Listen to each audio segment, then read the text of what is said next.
ఆదిలాబాద్ జిల్లా నిర్మల్ నియోజకవర్గంలో పర్యటించారు పంచాయతీరాజ్ శాఖ మంత్రి జూపల్లి కృష్ణారావు. మంత్రులు ఐక్యరెడ్డి, జోగు రామన్నలతో కలిసి సిదిలకుంట గ్రామంలో ఉపాధి హామీ పనుల్ని ఆయన పరిశీలించారు. కూలీలను వివరాలు అడిగి పనులు జరుగుతున్న తీరును తెలుసుకున్నారు. 40% పనులు పూర్తయితేనే నిధులు మంజూరు చేస్తామని అన్నారు.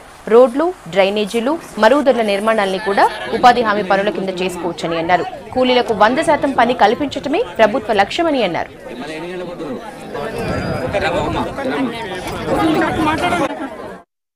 ఒక ఫీల్డ్ అసిస్టెంట్, ఒక మేటు, ఒక టెక్నికల్ అసిస్టెంట్ నుంచి మీ ఒక్కరి వల్ల ఈ 100 మంది నష్టపోతారు. 100% రిజిస్టర్డ్ జాబ్ కార్డ్స్ లో సగం మందికి 100 రోజులు పని కల్పించాలి. రోడ్ వెంబడి కూడా కందకాలు తోవచ్చు, అట్లాగే మరుగుదొడ్లు ఉన్నాయి, అట్లాగే ఇంకుడు గుంతులున్నాయి. బోర్లు బావులు ఉంటే అవి డ్రిప్ పోస్టులు పెట్టుకోనికే ప్రతి రైతు పొలంలో కూడా ఫామ్ పాండ్ చేసుకోవచ్చు. శ్మశాన వాటికలు బాగు చేసుకోవడం కావచ్చు. ఇట్లా రకరకాల పనులు చాలా ఉన్నాయి. ఇదే మీరు 40 లక్షల రూపాయల గ్రామంలో పనిచేస్తే మీరు అడిగిన పని ఇస్తాం. మరి ఆదాయం ఉన్నది ఇస్తే కూడా మీరు ఖర్చు పెట్టుకుని పని చేయకపోతే మనం ఎట్లా ప్రజాప్రతినిధులం అవుతాం? అది వాళ్ళ బాధ్యతనే కాదు, మీ బాధ్యత కూడా.